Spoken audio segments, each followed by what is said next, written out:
ಈಗಲೂ ಕೂಡ ಮಂಡ್ಯ ಭಾಗದ ಜನತೆಗೆ ರಮ್ಯಾ ಅಂದ್ರೆ ಅಭಿಮಾನ. ರಮ್ಯಾ ಅವರಿಗೆ ಮಂಡ್ಯ ಜನತೆ ಮೇಲೆ ಅಭಿಮಾನ ಅಂತೂ ಇದ್ದೇ ಇದೆ. ಒಂದ್ಸತಿ ಲೋಕಸಭೆಯಿಂದಲೂ ಕೂಡ ಅವರು ಆಯ್ಕೆಯಾಗಿದ್ರು ಮಂಡ್ಯ ಕ್ಷೇತ್ರದಿಂದಲೇ. ಸೊ SMK ಪಾರ್ಥಿವ ಶರೀರಕ್ಕೆ ಅಂತಿಮ ನಮನವನ್ನು ಸಲ್ಲಿಸುವಂತ ನಿಟ್ಟಿನಲ್ಲಿ ನಟಿ ರಮ್ಯಾ ಅವರು ಕೂಡ ಇದೀಗ ಸದಾಶಿವನಗರದ SM ಕೃಷ್ಣ ಅವರ ನಿವಾಸಕ್ಕೆ ಬಂದಿದ್ದಾರೆ ಅಂತ ಮಾಹಿತಿ ಸಿಗ್ತಾ ಇದೆ. ಸಾಕಷ್ಟು ಸಲಹೆ ಸೂಚನೆಗಳನ್ನ SM ಕೃಷ್ಣ ಅವರಿಂದ ರಮ್ಯಾ ಅವರು ರಾಜಕೀಯ ಜೀವನಕ್ಕೆ ಬರುವಂತ ಸಂದರ್ಭದಲ್ಲಿ ಪಡ್ಕೊಂಡಿದ್ರು. ನಮಗೆಲ್ಲರಿಗೂ ಅದು ವಿಷಯ ಗೊತ್ತಿದೆ. ಆಮೇಲೆ ಅವರು ಆಯ್ಕೆ ಆದಾಗಲೂ ಕೂಡ SM ಕೃಷ್ಣ ಅವರಿಂದ ಒಂದಿಷ್ಟು ಸಲಹೆ ಸೂಚನೆಗಳನ್ನು ಪಡ್ಕೊಂಡಿದ್ರು. ದೃಶ್ಯದಲ್ಲಿ ಗಮನಿಸ್ತಾ ಇದ್ದೀವಿ SM ಕೃಷ್ಣ ಅವರ ಅಂತಿಮ ದರ್ಶನಕ್ಕೆ ನಟಿ ರಮ್ಯಾ ಅವರು, ಮಾಜಿ ಸಂಸದೆ ಹಾಗೆಯೇ ನಟಿ ರಮ್ಯಾ ಅವರು ಸದಾಶಿವನಗರದ SM ಕೃಷ್ಣ ಅವರ ನಿವಾಸಕ್ಕೆ ಬರ್ತಾ ಇರುವಂತಹ ದೃಶ್ಯಗಳನ್ನು ಗಮನಿಸ್ತಾ ಇದ್ದೀವಿ.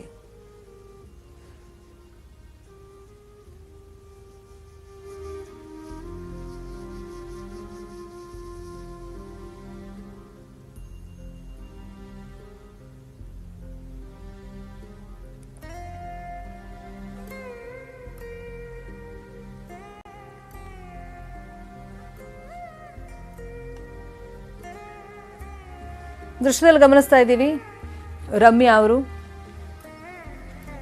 SM ಕೃಷ್ಣ ಅವರ ಅಂತಿಮ ದರ್ಶನವನ್ನು ಪಡೆಯುವಂತ ನಿಟ್ಟಿನಲ್ಲಿ ಸದಾಶಿವನಗರದ ನಿವಾಸಕ್ಕೆ ಬಂದಿದ್ದಾರೆ. ಸಾಕಷ್ಟು ಬಾರಿ SM ಕೃಷ್ಣ ಅವರನ್ನ ರಮ್ಯಾ ಭೇಟಿ ಆಗ್ತಾ ಇದ್ದ ಸುದ್ದಿಯನ್ನ ನಾವು ನೋಡ್ತಾ ಇದ್ವಿ ಹಿಂದೆ. ಈ ಹಿಂದೆ ಅವರನ್ನ SM ಕೃಷ್ಣ ಅವರನ್ನ ಭೇಟಿ ಮಾಡಿ ಬಂದಾಗ ಅವರು ಒಂದ್ಸತಿ ಅತ್ತಿದ್ರು. ಅದು ಕೂಡ ದೊಡ್ಡ ಮಟ್ಟದಲ್ಲಿ ಸುದ್ದಿಯಾಗಿತ್ತು.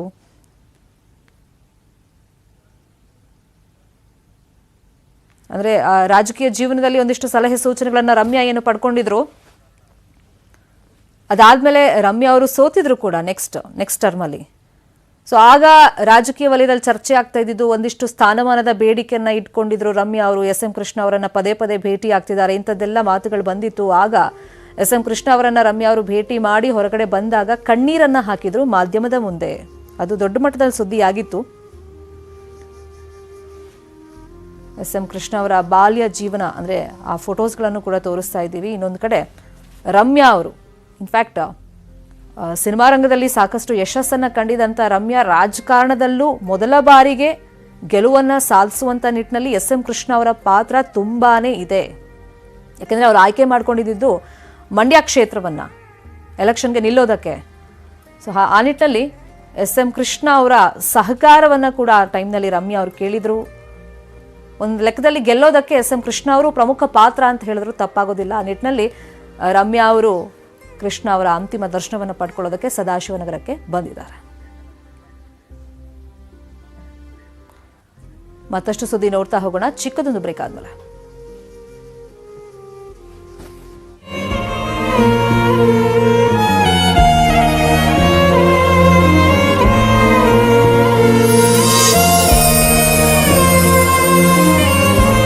ನಿಮ್ಮ ಸಂಭ್ರಮವನ್ನು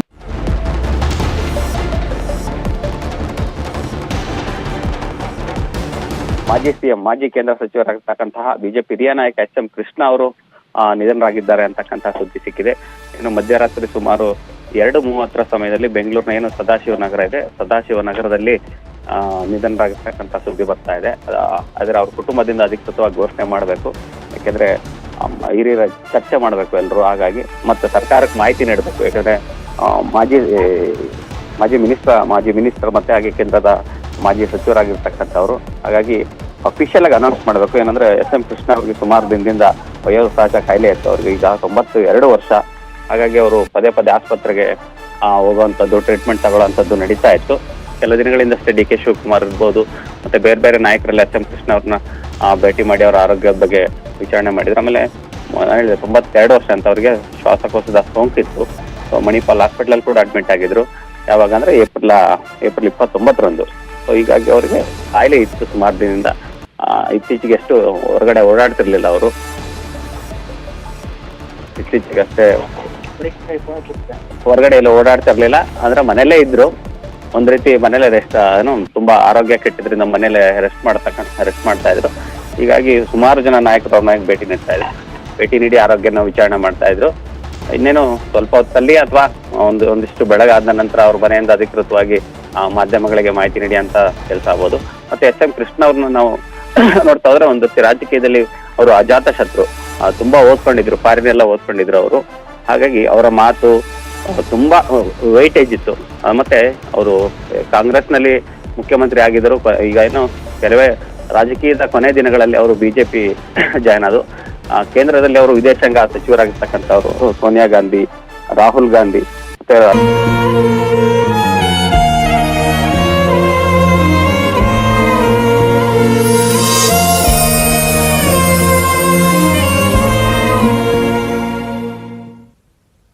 ಕರ್ನಾಟಕಕ್ಕೆ ಅದರಲ್ಲೂ ಬೆಂಗಳೂರಿಗೆ ಅಪಾರ ಕೊಡುಗೆಗಳನ್ನು ಕೊಟ್ಟಂತ ಎಸ್ ಎಂ ಕೃಷ್ಣ ಅವರು ನಿಧನರಾಗಿದ್ದಾರೆ. ಮುನಿಯಪ್ಪ ಅವರು ಮಾತಾಡ್ತಾ ಇದ್ದಾರೆ, ನೋಡೋಣ. Thank you. ಅಗಲಿದ ಎಸ್ ಎಂ ಕೃಷ್ಣ ಅವರಿಗೆ ಗಣ್ಯರು ಸಂತಾಪವನ್ನು ಸೂಚಿಸ್ತಾ ಇದ್ದಾರೆ. ಇನ್ನೊಂದು ಕಡೆ ಸದಾಶಿವನಗರದಲ್ಲಿ ಅಂತಿಮ ದರ್ಶನಕ್ಕೆ ಬೇಕಾದಂಥ ವ್ಯವಸ್ಥೆಗಳಾಗ್ತಾ ಇದೆ. ಈ ಮಧ್ಯದಲ್ಲಿ ನಟಿ ರಮ್ಯಾ ಅವರು, ಮಾಜಿ ಸಂಸದೆ ಹಾಗೆಯೇ ನಟಿ ರಮ್ಯಾ, ಎಸ್ ಎಂ ಕೃಷ್ಣ ಅವರ ಅಂತಿಮ ದರ್ಶನಕ್ಕೆ ಆಲ್ರೆಡಿ ಬಂದಿದ್ದಾರೆ. ಅವ್ರು ಬರ್ತಿರುವಂಥ ದೃಶ್ಯವನ್ನು ಮತ್ತೊಮ್ಮೆ ಗಮನಿಸ್ತಾ ಇದ್ದೀವಿ. ರಮ್ಯಾ ಅವರು ರಾಜಕೀಯ ಪ್ರವೇಶ ಮಾಡೋದಕ್ಕೂ ಕೂಡ ಒಂದು ಲೆಕ್ಕದಲ್ಲಿ ಎಸ್ ಎಂ ಕೃಷ್ಣ ಅವರು ಪ್ರಮುಖ ಕಾರಣ ಅಂದರೆ ತಪ್ಪಾಗೋದಿಲ್ಲ. ಗೆದ್ದಾಗ್ಲೂ ಕೂಡ ಸಾಕಷ್ಟು ಸಲಹೆ ಸೂಚನೆಗಳನ್ನು ಕೊಟ್ಟಿದ್ರು. ಗೆಲ್ಲೋದಕ್ಕೂ ಪ್ರಮುಖ ಕಾರಣ ಎಸ್ ಎಂ ಕೃಷ್ಣ ಅವರೇ ಆಗಿದ್ರು. ತಾವೇನೇ ನಿರ್ಧಾರ ಕೈಗೊಂಡ್ರೂ ಕೂಡ ಅದನ್ನ ಎಸ್ ಎಂ ಕೃಷ್ಣ ಅವರಿಗೆ ಭೇಟಿಯಾಗಿ ರಮ್ಯಾ ಅವರು ಸಂಸದೆ ಆಗಿದ್ದಂಥ ಸಂದರ್ಭದಲ್ಲಿ ಅಪ್ಡೇಟ್ ಮಾಡ್ತಾ ಇದ್ರು. ಪ್ರಮುಖವಾಗಿ ರೈತರ ಆತ್ಮಹತ್ಯೆ ಕುರಿತಂತೆ ಅವರು ಚರ್ಚೆಗಳನ್ನು ನಡೆಸ್ತಾ ಇದ್ರು. ಈ ರಾಷ್ಟ್ರದ ರಾಜಕಾರಣದಲ್ಲಿ, ರಾಜ್ಯದ ರಾಜಕಾರಣದಲ್ಲಿ ಒಂದು ಮೇರು ಪರ್ವತದಂತೆ ಬೆಳೆದಂಥವರು, ಸಚ್ಚರಿತ್ರೆ ಇರುವಂಥವರು, ರಾಜಕಾರಣದಲ್ಲಿ ಚಿಕ್ಕವರಾಗಲಿ ದೊಡ್ಡವರಾಗಲಿ ಎಲ್ಲರನ್ನೂ ಕೂಡ ಪ್ರೀತಿ ವಾತ್ಸಲ್ಯದಿಂದ ನೋಡ್ತಾ ಇದ್ರು. ದೇಶದ ಅಭಿವೃದ್ಧಿ ಕಡೆ ಈಗ ಬೆಳಗಾವಿಯಲ್ಲಿ ಅಧಿವೇಶನ ನಡೀತಿರುವಂಥ ಹಿನ್ನೆಲೆಯಲ್ಲಿ ಪ್ರಮುಖ ಗಣ್ಯರು ಅಂದರೆ ರಾಜಕಾರಣಿಗಳೆಲ್ಲರೂ ಕೂಡ ಅಲ್ಲೇ ಇದ್ದಾರೆ. ಸೊ ಅಲ್ಲಿಂದಲೇ ಸಂತಾಪವನ್ನು ಸೂಚಿಸ್ತಾ ಇದ್ದಾರೆ. ಕೆಲವರು ಆಲ್ರೆಡಿ ಹೊರಟು ಬರ್ತಾ ಇದ್ದಾರೆ ಅಂತಿಮ ದರ್ಶನವನ್ನು ಪಡೆಯುವಂಥ ನಿಟ್ಟಿನಲ್ಲಿ. ರಾಜಕೀಯ ಜೀವನದಲ್ಲಿ ಎಸ್ ಎಂ ಕೃಷ್ಣ ಅವ್ರ ಕೊಡುಗೆಗಳೇನಿತ್ತು ಅದನ್ನ ಸ್ಮರಿಸಿಕೊಳ್ತಾ ಇದ್ದಾರೆ. ವಿಪಕ್ಷ ನಾಯಕ ಇವತ್ತಿಲ್ಲ ಅನ್ನೋದು ನಮ್ಮೆಲ್ಲರಿಗೂ ದುಃಖ ತರುವಂಥ ಸಂಗತಿ. ಅವ್ರ ಜೊತೆ ನನಗೆ ಬಹಳ ಒಡನಾಟ ಇತ್ತು. ವಿಶೇಷವಾಗಿ ಬೆಂಗಳೂರಿನ ಜನ ಯಾವತ್ತೂ ಕೂಡ ಮರೆಯಲಾರದ ವ್ಯಕ್ತಿಗಳು ಅಂದರೆ ಅದು ಎಸ್ ಎಂ ಕೃಷ್ಣ ಅವರು. ಯಾವ ರೀತಿ ನಾವು ಕೆಂಪೇಗೌಡರನ್ನ ಸದಾ ನೆನೆಸ್ಕೊಂತೀರೋ, ಬೆಂಗಳೂರನ್ನ ಕಡ್ದಂಥ ಕೆಂಪೇಗೌಡರನ್ನ ನೆನೆಸ್ಕೊಂತೀರಿ, ವಿಧಾನಸೌಧ ಕಡ್ದಂಥ ಕೆಂಗಲ್ ಹನುಮಂತಯ್ಯನವ್ರನ್ನ ನೆನೆಸ್ಕೊಂತೀರಿ, ಅದೇ ರೀತಿ ವಿಕಾಸಸೌಧವನ್ನು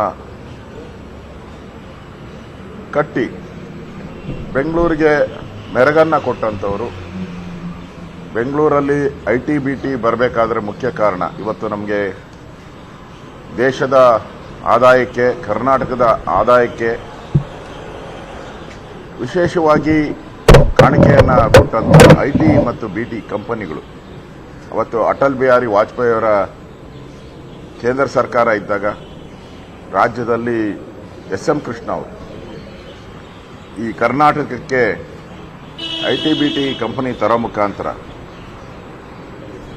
ಅವತ್ತು ಹೈದರಾಬಾದ್, ಚೆನ್ನೈ, ಮುಂಬೈ, ಕೇರಳ ಈ ಕಡೆ ಕಾಂಪಿಟೇಷನ್ ಇದ್ದಂಥ ಸಂದರ್ಭದಲ್ಲಿ ಅದನ್ನು ಬೆಂಗಳೂರಿಗೆ ತಂದು ಇವತ್ತು ಬೆಂಗಳೂರು ಬೆಳೆಯುವಂಥದ್ದಕ್ಕೆ, ಕರ್ನಾಟಕದ ಆದಾಯ ಬೆಳೆಯುವಂಥದ್ದಕ್ಕೆ ಒಂದು ದೊಡ್ಡ ಕಾಣಿಕೆಯನ್ನು ಸನ್ಮಾನ್ಯ ಎಸ್ ಎಂ ಕೃಷ್ಣಾಜಿಯವರು ನೀಡಿದ್ದಾರೆ.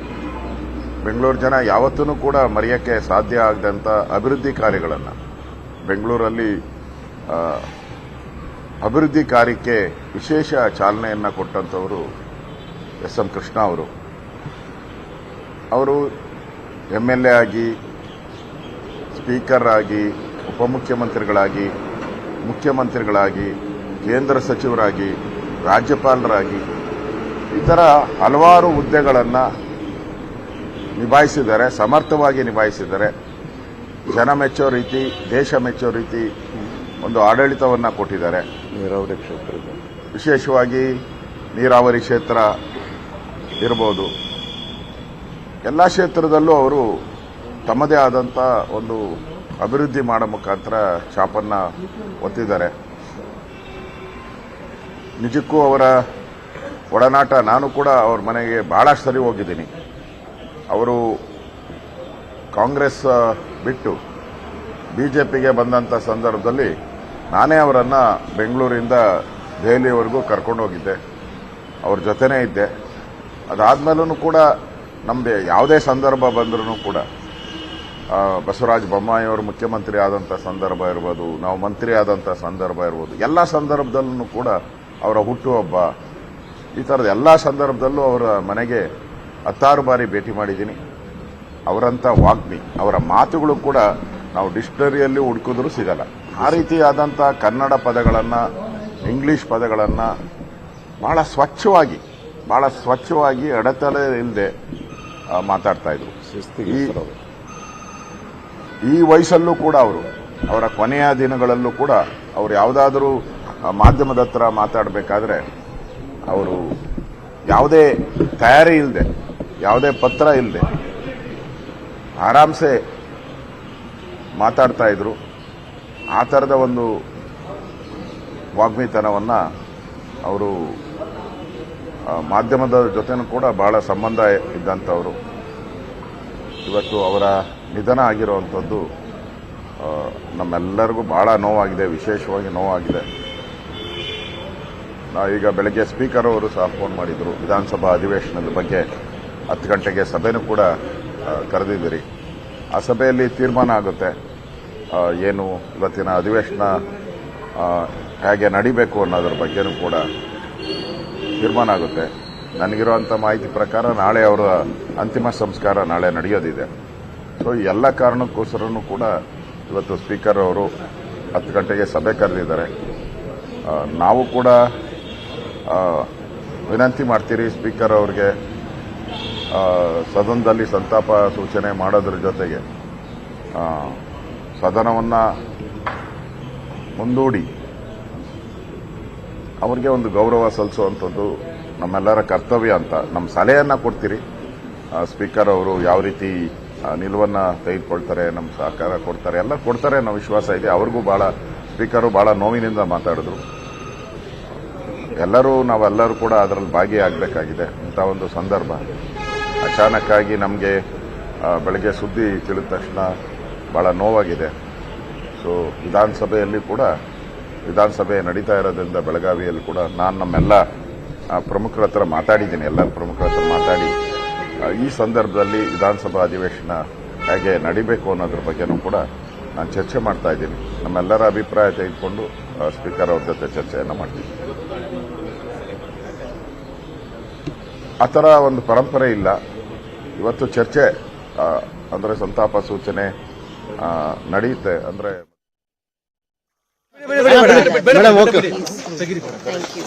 Okay thank you. ಹೋಗ್ಲಿ ಮೇಡಮ್, ಏಯ್ ಬರೋಣ ಹೋಗ್ಲಿ.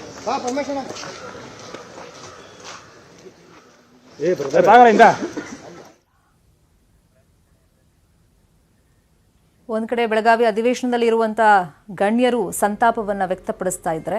ಇನ್ನೊಂದು ಕಡೆ ನಟಿ ರಮ್ಯಾ, ಮಾಜಿ ಸಂಸದೆ ರಮ್ಯಾ ಅವರು ಸದಾಶಿವನಗರದ SM ಕೃಷ್ಣ ಅವರ ನಿವಾಸಕ್ಕೆ ಬಂದು ಅಂತಿಮ ದರ್ಶನವನ್ನು ಪಡೆದಿದ್ದಾರೆ. ಈ ಸಂದರ್ಭದಲ್ಲಿ ಮಾಧ್ಯಮಗಳಿಗೆ ಪ್ರತಿಕ್ರಿಯೆಯನ್ನು ಕೊಡೋದಕ್ಕೆ ಅವರು ನಿರಾಕರಿಸಿದರು. ಕಬ್ಬನ್ ಪಾರ್ಕ್ ಅಲ್ಲಿದೆ, ಅದರ ಅಧ್ಯಕ್ಷರಾಗಿದ್ದರು. ನಾನು ಉಪಾಧ್ಯಕ್ಷ ಆಗಿದ್ದೆ. ಕಳೆದ 6-7 ವರ್ಷದಿಂದ ಅವರೇ ನನ್ನ ಕರೆದು ನನ್ನ ಕೈಲಿ ಮೀಟಿಂಗ್ಗಳಿಗೆ ಬರೋಕ್ಕಾಗಲ್ಲ, ನೀನೇ ಅಧ್ಯಕ್ಷನಾಗಿ ಮುಂದುವರಿಯಬೇಕು ಅಂತೇಳಿ ನನಗೂ ಕೂಡ ಈಗ ನಾನು ಟೆನ್ನಿಸ್ ಸಂಸ್ಥೆಯ ಅಧ್ಯಕ್ಷನಾಗಿದ್ದೀನಿ. SM ಕೃಷ್ಣ ಅವರು ಗೌರವ ಅಧ್ಯಕ್ಷರಾಗಿದ್ದಾರೆ. ಅಂದರೆ ಅವರು ಟೆನ್ನಿಸ್ ಪ್ಲೇಯರು, ಅವರು ಕೂಡ ಒಂದು ಕ್ರೀಡಾ ಪ್ರೇಮಿಯಾಗಿ ಕ್ರೀಡೆಯ ಜಗತ್ತಲ್ಲೂ ಕೂಡ ಸಾಧನೆಯನ್ನ ಮಾಡಿದ್ದಾರೆ. SM ಕೃಷ್ಣ ಅವರ ಕುರಿತಂತೆ ಮತ್ತಷ್ಟು ಮಾಹಿತಿಯನ್ನು ಕೊಡ್ತಾ ಹೋಗ್ತೀವಿ ಚಿಕ್ಕದೊಂದು ಬ್ರೇಕ್ ಆದ್ಮೇಲೆ.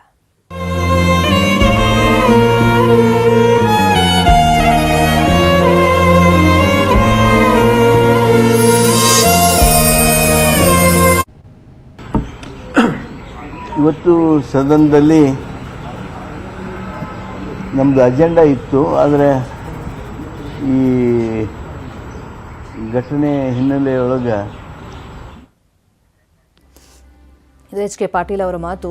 ಜೆಂಟಲ್ಮೆನ್ ಪೊಲಿಟಿಷಿಯನ್ ಅಂತ ಕರೆಸ್ಕೊಳ್ತಾ ಇದ್ರು ಎಸ್ ಎಂ ಕೃಷ್ಣ ಅನ್ನೋ ಮಾತನ್ನು ಹೇಳ್ತಿದ್ದಾರೆ. ಇನ್ನು ಸದಾಶಿವ ನಗರದ ಎಸ್ ಎಂ ಕೃಷ್ಣ ನಿವಾಸದ ದೃಶ್ಯಗಳನ್ನು ಗಮನಿಸ್ತಾ ಇದ್ದೀವಿ. ಅಂತಿಮ ದರ್ಶನಕ್ಕೆ ಬೇಕಾದಂಥ ವ್ಯವಸ್ಥೆಗಳನ್ನು ಅಲ್ಲಿ ಮಾಡ್ಕೊಳ್ತಿದ್ದಾರೆ.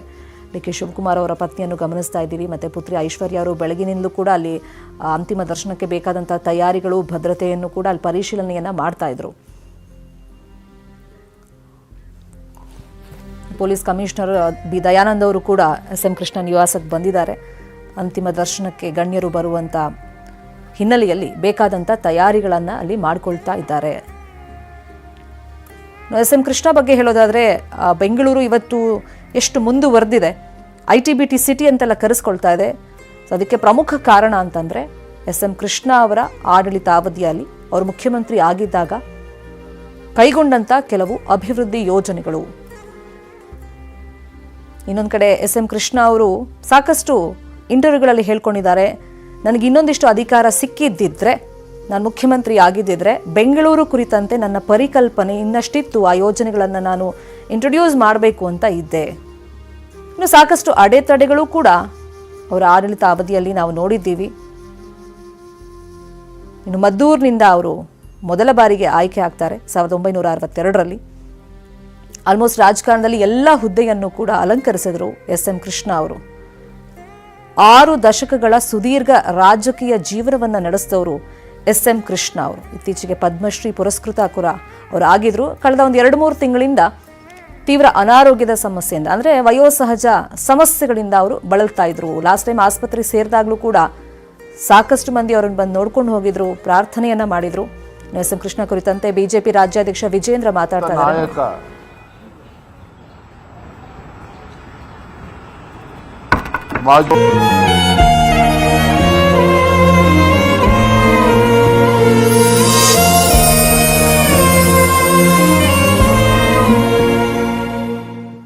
ರಾಜ್ಯದ ಅತ್ಯಂತ ಹಿರಿಯ ರಾಜಕಾರಣಿ ಆಗಿದ್ದಂಥವರು, ಮಾಜಿ ಮುಖ್ಯಮಂತ್ರಿಗಳಾಗಿದ್ದಂಥವರು, ಮಾಜಿ ಕೇಂದ್ರ ಸಚಿವರು, ರಾಜ್ಯದ ಸಚಿವರಾಗಿದ್ದಂಥವರು, ಹಾಗೆ ಸ್ಪೀಕರ್ ಆಗಿದ್ದಂಥವ್ರು, ರಾಜ್ಯಪಾಲರಾಗಿದ್ದಂಥವ್ರು, ಆಲ್ಮೋಸ್ಟ್ ರಾಷ್ಟ್ರಪತಿ, ಉಪರಾಷ್ಟ್ರಪತಿ, ಪ್ರಧಾನಮಂತ್ರಿ ಈ 3 ಹುದ್ದೆಗಳನ್ನು ಹೊರತುಪಡಿಸಿ ಎಲ್ಲ ಹುದ್ದೆಯನ್ನ ಕೂಡ ಅನುಭವಿಸಿದ್ದಂಥ ರಾಜಕಾರಣಿ ಎಸ್ ಎಂ ಕೃಷ್ಣ ಅವರು. ಹಾಗೆ ರಾಜ್ಯದ ವಿಧಾನಸಭೆ, ವಿಧಾನ ಪರಿಷತ್, ಇನ್ನು ಲೋಕಸಭೆ, ರಾಜ್ಯಸಭೆ ಈ 4 ಸದನಗಳನ್ನ ಕೂಡ ಮೊದಲ ಬಾರಿಗೆ ಎಲ್ಲ 4 ಸದನಗಳಲ್ಲಿ ಕೂಡ ಚುನಾಯಿತರಾಗಿದ್ದಂಥವ್ರು ಅಂದರೆ ಎಸ್ ಎಂ ಕೃಷ್ಣ ಅವರು. ಆ ಕೀರ್ತಿ ಸಲ್ಲುತ್ತೆ ಎಸ್ ಎಂ ಕೃಷ್ಣ ಅವರಿಗೆ. ಆಲ್ಮೋಸ್ಟ್ ರಾಜಕೀಯದಲ್ಲಿ ಎಲ್ಲ ರೀತಿಯಾದಂಥ ಏಳು ಬೀಳುಗಳನ್ನು ಕಂಡಂಥವರು ಎಸ್ ಎಂ ಕೃಷ್ಣ ಅವರು ನಿಧನವನ್ನು ಹೊಂದಿದ್ದಾರೆ. ಅವರನ್ನ ನೋಡ್ಲಿಕ್ಕೋಸ್ಕರ ಸಾಕಷ್ಟು ಜನ ಗಣ್ಯರು ಬರ್ತಾ ಇದ್ದಾರೆ. ಇದೇ ಸಂದರ್ಭದಲ್ಲಿ JT ದೇವೇಗೌಡರು ಮಾತನಾಡಿದ್ದಾರೆ. ಏನು ಹೇಳಿದ್ದಾರೆ ಕೇಳೋಣ. ಹೇಳಿದ್ರೆ ಅವರು ಉಪಮುಖ್ಯಮಂತ್ರಿ ಸ್ಥಾನ ಕೂಡ ಒಪ್ಕೊಂಡು ವೀರಪ್ಪ ಮೊಯ್ಲಿಯವರು ಮುಖ್ಯಮಂತ್ರಿ ಆದಾಗ ಉಪಮುಖ್ಯಮಂತ್ರಿಯೂ ಕೂಡ ಆಗ್ತಾರೆ. ಅದಾದ ನಂತರ ಈ ರಾಜ್ಯದ, ಕರ್ನಾಟಕ ರಾಜ್ಯದ ಮುಖ್ಯಮಂತ್ರಿಗಳಾಗಿ 4.5 ವರ್ಷಗಳ ಕಾಲ ಅದು ಬೆಂಗಳೂರಿನ ಇಂಟರ್ನ್ಯಾಷನಲ್ ಏರ್ಪೋರ್ಟ್ ಆಗಲಿಕ್ಕೆ ಇವತ್ತು ITBT ಮೆಟ್ರೋ ಬೆಂಗಳೂರಿನ ಮುಂದಿನ ದೂರದೃಷ್ಟಿಯನ್ನು ಇಟ್ಟು ಯಾವುದೇ ದ್ವೇಷವನ್ನು ಮಾಡದೆ ಅಭಿವೃದ್ಧಿಯನ್ನೇ ಗುರಿಯಾಗಿ ಇಟ್ಕೊಂಡು ಮಾಡಿದಂಥವ್ರು ಅವರು. ಇದೇ ವಿಚಾರಕ್ಕೆ ಸಂಬಂಧಪಟ್ಟಂತೆ ಮಾತನಾಡಲಿಕ್ಕೆ ನಮ್ಮ ಜೊತೆ ಬಿಜೆಪಿಯ ಹಿರಿಯ ನಾಯಕರು, ಮಾಜಿ ಸಭಾಪತಿಗಳು ಕೂಡ ಆಗಿರುವಂತಹ DH ಶಂಕರಮೂರ್ತಿ ಅವರು ದೂರವಾಣಿ ಸಂಪರ್ಕದಲ್ಲಿ ಜಾಯಿನ್ ಆಗಿದ್ದಾರೆ. ನಮಸ್ಕಾರ ಸರ್. ನಮಸ್ಕಾರ ಸರ್. ಎಸ್ ಎಂ ಕೃಷ್ಣ ಅವರು ಮನಸ್ಸಿಗೆ ನೋವಾಯ್ತು, ಆಘಾತ ಆಯ್ತು. ನಿಜ ಅವರಿಗೆ ವಯಸ್ಸಾಗಿತ್ತು, ಆದ್ರೆ ಒಳ್ಳೆ ಆರೋಗ್ಯವನ್ನು ಕಾಪಾಡ್ಕೊಂಡು ಬಂದಿದ್ದಂತ ವ್ಯಕ್ತಿ ಅವರು. ಹೌದು ಹೌದು. ಈ ಇಳಿ ವಯಸ್ಸಿನಲ್ಲಿ ಸಹ ಅವರು ಬುದ್ಧಿ ಕ್ಲೀನ್ ಆಗಿತ್ತು, ತುಂಬಾ ಚೆನ್ನಾಗಿತ್ತು, ಚೆನ್ನಾಗಿ ಮಾತಾಡೋರು. ನನ್ನ ಅವರ ಸಂಬಂಧ ಅಂದ್ರೆ ಅವರು ಮುಖ್ಯಮಂತ್ರಿ ಆಗಿದ್ದಾಗ ವಿಧಾನ ಪರಿಷತ್ನೊಳಗೆ ನಾನು ವಿರೋಧ ಪಕ್ಷದ ನಾಯಕ ಆಗಿದ್ದೆ. ನಮ್ಮಿಬ್ಬರ ಮಧ್ಯೆ ನಡೀತಾ ಇದ್ದಂತ ಆ ಚರ್ಚೆಗಳನ್ನು ಈಗಲೂ ನಾನು ನೆನಪು ಮಾಡ್ಕೋತಾ ಇರ್ತೀನಿ. ಅದು ಒಂದು ಸ್ಟ್ಯಾಂಡರ್ಡ್ ಇತ್ತು. ಮುಖ್ಯಮಂತ್ರಿಗಳಾಗಿ ಅವರು ನನಗೆ ಚೀಟಿ ಬರೆದು ಕಳ್ಸೋರು. ನಿಮ್ಮ ನಿನ್ನೆ ಆಗ ನೀವು ಮಾತನಾಡಿದ ವಿಷಯ ನನ್ನ ಗಮನಕ್ಕೆ ಬಂದಿದೆ ಅಂತ ಒಂದು ಚೀಟಿ ಬರೆಯೋರು. ಇಷ್ಟು ಮುಖ್ಯಮಂತ್ರಿ ವಿರೋಧ ಪಕ್ಷದ ನಾಯಕನ ಜೊತೆಗೆ ಎಂತ ಸಂಬಂಧ ಇಟ್ಕೋತಾ ಇದ್ರು. ಅದು ಡೆಮೋಕ್ರಸಿ ಅಂದ್ರೆ ಅದು. ಮತ್ತು ನಾನು ಯಾವ್ದು ಅವ್ರ ಮಾತಾಡೋದ್ರ ಮಧ್ಯೆ ನಿಂತಂದ್ರೆ ನಾನು ಬಹಳಷ್ಟು ಬಾರಿ ತೊಂದರೆ ಮಾಡ್ತಾ ಇರಲಿಲ್ಲ. ಎದ್ದಿದ್ರೆ ನಾಯಕರು, ವಿರೋಧ ಪಕ್ಷದ ನಾಯಕರು ಅಂತ ಹೇಳಿ ಕೂತ್ಬಿಡೋರು. ನೀವು ಮಾತಾಡಿದ್ರು. ಮತ್ತು ಒಂದು ಒಂದು ಒಂದು ಒಂದು ವಿಷಯ ಅಂತೂ ಬಹಳ ಚೆನ್ನಾಗಿ ನೆನಪಿದೆ ನನಗೆ. ಒಂದು ಚಾಲೆಂಜ್ ಹಾಕಿದ್ರು ಅವ್ರು ನನಗೆ. ನಾಳೆ ನಿಮ್ಮ ಯೋಗ ಕೂಡ ಬಂದ್ರೆ ನೀವು ಮಂತ್ರಿ ಆಗ್ತೀರಾ, ಅವಾಗ ಮಾಡ್ರಿ ನೋಡ್ ಗೊತ್ತಾಗತ್ತೆ ಅಂತ.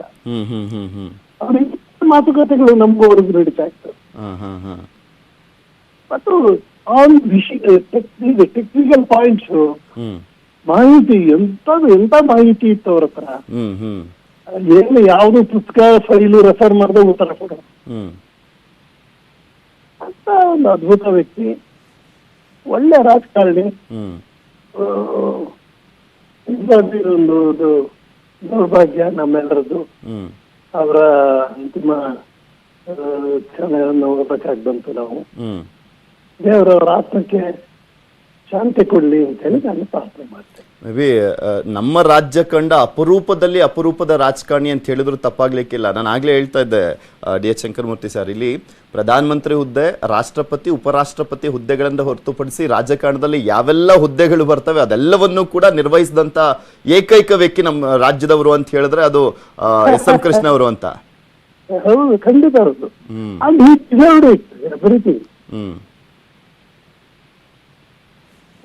ಅವ್ರು ನಡ್ಕೊಂಡಂತ ರೀತಿ, ಅವರ ಒಂದು ಕಷ್ಟ ಕಾಲ ಅಂದ್ರೆ ನೋಡಿ, ಅವರು ಮುಖ್ಯಮಂತ್ರಿ ಆಗ್ಬೇಕಿತ್ತು ಆಗ ಬಹಳ ಹಿಂದೆ. ಆದ್ರೆ ದೆಹಲಿಯಿಂದ ಬಂದ ಸಿಟಿ ಒಳಗೆ ಮೊಯ್ಲಿ ಅವ್ರ ಹೆಸರು ಬಂದ್ಬಿಡ್ತು. ಒಪ್ಕೊಂಡ್ರು ನೋಡಿ ಅವರು. ಈಗಿನ ಕಾಲದಲ್ಲಿ ಸಾಧ್ಯನಾ ಅದು? ಹೌದು ಹೌದು. ಒಪ್ಕೊಂಡು ಮೊಯ್ಲಿ ಕೈ ಕೆಳಗೆ ಸ್ಪೀಕರ್ ಕೆಲಸ ಮಾಡಿದ್ರು. ಹೌದು. ಆಮೇಲೆ ಉಪಮುಖ್ಯಮಂತ್ರಿ ಆದ್ರು. ಅಂದ್ರೆ ರಾಜಕೀಯದಲ್ಲಿ ಮನುಷ್ಯನಿಗೆ ಗುರಿ ಇರ್ಲೇಬೇಕು. ಮೇಲಿನ ಗುರಿ ಅವ್ರಿಗೂ ಇರ್ಬೇಕು. ಆದ್ರೆ ಇವತ್ತು ನಡೆಯುವ ಹಾಗೆ ಕೆಟ್ಟ ರಾಜಕಾರಣ ಅಂತ ಪದ ಹೇಳ್ತೀವಿ, ಅದನ್ನ ಅವ್ರು ಎಂದೂ ನಮಗೆ ಅನುಸರಿಸಿಲ್ಲ. ಅವರು ಎಂತ ಒಂದು ಡಿಗ್ನಿಫೈಡ್ ಬಿಹೇವಿಯರ್ ಅದು. ಆಗ ನಾನು ಕೌನ್ಸಿಲ್ ನಲ್ಲಿ ಮೆಂಬರ್ ಇದ್ದೆ. ಆಗ ಅವರು ಸ್ಪೀಕರ್ ಆಗಿದ್ದಾಗ ಅವ್ರನ್ನ ಒಂದ್ಸರಿ ಭೇಟಿ ಮಾಡಿದ್ದೆ. ಸರ್, ನೀವು ಮುಖ್ಯಮಂತ್ರಿ ಆಗಬೇಕಿತ್ತು, ಏನಿಂಗಾದ್ರೆ ಯಾಕೆ ನೀವು ಸ್ಪೀಕರ್ ಆಗಿದ್ದು ನಿಮ್ಗೆ ಇಷ್ಟ ಇಲ್ವಾ ಅಂತ ಕೇಳಿದ್ರು. ಅಂದ್ರೆ ಎಂತ ಸೌಜನ್ಯ, ಎಷ್ಟೊಂದು ಆ ಒಂದು ಅವರ ಡಿಮಾಂಡ್ ತಿರಸ್ಕಾರ ಆದಾಗ ಅದನ್ನು ತಗೊಂಡಂತ ರೀತಿ, ಅದ್ಭುತ ವ್ಯಕ್ತಿ. ರಾಜಕಾರಣದಲ್ಲಿ ಮುಂದೊಂದಿನ ಕಾಲ ಬರುತ್ತೆ ಅನ್ನುವಂತ ತಾಳ್ಮೆ ಎಲ್ರಿಗೂ ಬರ್ಲಿಕ್ಕೆ ಸಾಧ್ಯನೇ ಇಲ್ಲ. ಮತ್ತೆ ನಾನು 4 ವರ್ಷ ಅವರು ಮುಖ್ಯಮಂತ್ರಿ ಆಗಿದ್ದಾಗ ವಿರೋಧ ಪಕ್ಷದ ನಾಯಕ ಇದ್ದಿದ್ದು. ಎಕ್ಸ್ಟ್ರಾ ಆರ್ಡಿನರಿ ರಿಲೇಶನ್ಶಿಪ್ ನಂದು ಅವ್ರದ್ದು. ಮತ್ತೆ ಇದ್ರೊಳಗೆ ಒಂದೇ ಒಂದು ಫೈಲ್ ನಾನು ತಗೊಂಡು ಹೋಗ್ಲಿಲ್ಲ ಅವ್ರ ಹತ್ರ. ಅವ್ರು ಒಮ್ಮೆ ನಾನು ಅವ್ರ ಮನೆಗೆ ಹೋಗಿದ್ದಾಗ, ನಾನು ಬೇರೆ ಯಾರ್ದೋ ಒಂದು ಕೆಲಸಕ್ಕಾಗಿ ಹೋಗಿದ್ದೆ ಅವ್ರ ಮನೆಗೆ.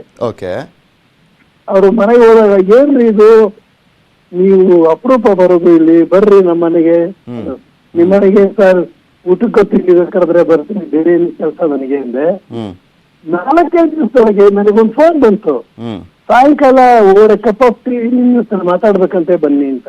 ಹೋಗಿದ್ದೆ. ರಾಜಕೀಯ ಬಿಟ್ಟು ಟೆನ್ನಿಸ್ ಮಾತಾಡಿದ್ವಿ ನಾವು. ಅವರು ಟೆನ್ನಿಸ್ ಪ್ಲೇಯರು, ನಾನು ಟೆನ್ನಿಸ್ ಪ್ಲೇಯರು. ವಿಂಬಲ್ಡನ್ ಬಗ್ಗೆ ಮಾತಾಡಿದ್ವಿ ಒಂದು ಅರ್ಧ ಗಂಟೆ ಇಬ್ರು. ಅವ್ರು ಪ್ರತಿ ವರ್ಷ ವಿಂಬಲ್ಡನ್ ನೋಡಕ್ ಹೋಗ್ತಾ ಇದ್ರು.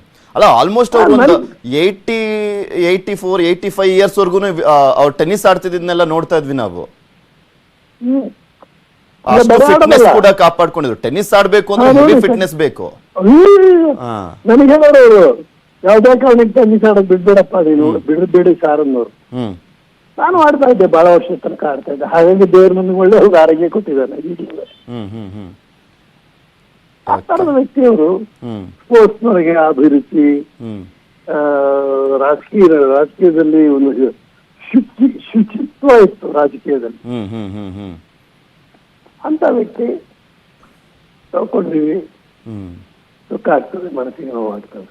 ಓಕೆ, ಧನ್ಯವಾದ ಡಿ.ಎಚ್. ಶಂಕರಮೂರ್ತಿ ಅವರ ನ್ಯೂಸ್ 18 ಜೊತೆ ಮಾತನಾಡ್ತಾ ಎಸ್.ಎಂ. ಕೃಷ್ಣ ಅವರ ಜೊತೆ ಕಳೆದಂಥ ಒಂದು ಕ್ಷಣಗಳನ್ನು ನೆನಪು ಮಾಡ್ಕೊಳ್ತಾ ಅವ್ರ ಬಗ್ಗೆ ಹೇಳ್ತಾ ಹೋಗಿದ್ದಕ್ಕೆ. ಡಿ.ಎಚ್. ಶಂಕರಮೂರ್ತಿ ಅವರು ಮಾಜಿ ಸಭಾಪತಿಗಳು, ಅವರು ಮುಖ್ಯಮಂತ್ರಿಗಳಾಗಿದ್ದಂಥ ಸಂದರ್ಭದಲ್ಲಿ ಅಂದರೆ ಎಸ್ ಎಂ ಕೃಷ್ಣ ಅವರು ಮುಖ್ಯಮಂತ್ರಿಗಳಾಗಿದ್ದಂಥ ಸಂದರ್ಭದಲ್ಲಿ ಇವರು ವಿಧಾನ ಪರಿಷತ್ನಲ್ಲಿ ವಿರೋಧ ಪಕ್ಷದ ನಾಯಕರಾಗಿದ್ದರು. ಆ ಸಂದರ್ಭದಲ್ಲಿ ಅವ್ರು ಕೆಲವೊಂದು ಕ್ಷಣಗಳನ್ನು ನೆನೆಸ್ಕೊಂಡ್ರು. ನಾವೇನಾದರೂ ಮಾತನಾಡಿದಂಥ ಸಂದರ್ಭದಲ್ಲಿ ಯಾವುದಾದ್ರೂ ವಿಚಾರವನ್ನು ಎತ್ತದಂಥ ಸಂದರ್ಭದಲ್ಲಿ ಎಸ್ ಎಂ ಕೃಷ್ಣ ಅವ್ರು ಬರ್ತ್ ಕಳಿಸ್ತಾ ಇದ್ದಾರಂತೆ, ಈ ವಿಚಾರ ನನ್ನ ಗಮನಕ್ಕೆ ಬಂದಿದೆ, ಒಳ್ಳೆ ವಿಚಾರವನ್ನ ಎತ್ಕೊಂಡಿದ್ದೀರಾ, ಅದನ್ನು ಆಲ್ಮೋಸ್ಟ್ ಸಾಲ್ವ್ ಮಾಡುವಂಥ ಕೆಲಸವನ್ನು ನಾವು ಮಾಡ್ತೀವಿ ಅಂತೆಲ್ಲ ಬರ್ತ್ ಕಳಿಸ್ತಾ ಇದ್ರಂತೆ. ಜಿ ಟಿ ದೇವೇಗೌಡರು ಶಾಸಕರು ಮಾತನಾಡ್ತಾ ಇದ್ದಾರೆ ನೋಡ. ನಾನು ಅವರನ್ನು ಅವರ ಮಗಳು ಮದುವೆ ಆದಂಥ ಸಂದರ್ಭದಲ್ಲಿ ನಾವು ನಿಂತು ಭಾಳ ಹೊತ್ತು ಅವತ್ತು ಕೂಡ ಮಾತಾಡಿದ್ವಿ. ಆಸ್ಪತ್ರೆಗೆ ಹೋಗಿದ್ದಾಗ ಹೆಚ್ಚು ಮಾತನಾಡಲಿಕ್ಕೆ ಸಾಧ್ಯ ಆಗಲಿಲ್ಲ. ಅವ್ರ ಮನೆಯಲ್ಲೂ ಕೂಡ ನಾನು ಹೋಗಿ ನಿರ್ಮಾಣ ಆಯಿತು. ನಾನು ಬೆಳಿಗ್ಗೆ ಫ್ಲೈಟಲ್ಲಿ ಬರುವಾಗ ನಮ್ಮ ಎಸ್ ಎಂ ಕೃಷ್ಣ ಅವ್ರಿಗೆ ಈ ಸ್ಥಿತಿ ಆಗಬಾರ್ದಾಗಿತ್ತು ಅಂತಕ್ಕಂಥ ಮಾತನ್ನು ಮಾತಾಡ್ಕೊಂಡೇ ಬರ್ತಾಯಿದ್ದೀವಿ. ನಮಗೆ ಗೊತ್ತಾಗಿಲ್ಲ. ಫ್ಲೈಟ್ ಇಳಿದ ಮೇಲೆ ನನಗೆ ಹೇಳ್ತಾರೆ, ಇಲ್ಲ ನಾನು ಬಂತು, ನಿಮ್ಗೆ ಹೇಳಲಿಲ್ಲ ಸರ್, ಫ್ಲೈಟು ಸ್ಟಾರ್ಟ್ ಆದಮೇಲೆ ಬಂತು, ನಿಮಗೆ ವಿಚಾರ ಹೇಳಿಲ್ಲ ಅಂತೇಳಿ ಶಾಕ್ ಆಯಿತು. ಉಪಮುಖ್ಯಮಂತ್ರಿಗಳು ಅಲ್ಲೇ ಸಿಕ್ಕಿದ್ರು, ಡಿ ಕೆ ಶಿವಕುಮಾರ್ ಅವರೆಲ್ಲರೂ ಕೂಡ ಹೊರಟಿದ್ದಾರೆ. ನಾಳೆ ಮದ್ದೂರಿನಲ್ಲಿ ಅವ್ರ ಅಂತ್ಯಕ್ರಿಯೆ ಆಗುತ್ತೆ. ನಾವು ವಾಪಸ್ಸು ಹೋಗ್ತಾ ಇದ್ದೀವಿ. ಅವರ ಮೌಲ್ಯ, ಅವರ ಒಂದು ಶಿಸ್ತು, ಅವರ ಒಂದು ಪ್ರೀತಿ, ಅವರೊಂದು ಕ್ರೀಡಾ ಮನೋಭಾವನೆ ರಾಜಕೀಯ ಕ್ಷೇತ್ರದಲ್ಲಿ ಇಂದಿನ ಯುವಕರಿಗೆ ಒಂದು ಆದರ್ಶ ರಾಜಕಾರಣಿ. ನಾವ್ಯಾರೂ ಕೂಡ ಮರೆಯಲಿಕ್ಕಾಗೋದಿಲ್ಲ ಕನ್ನಡಿಗರು.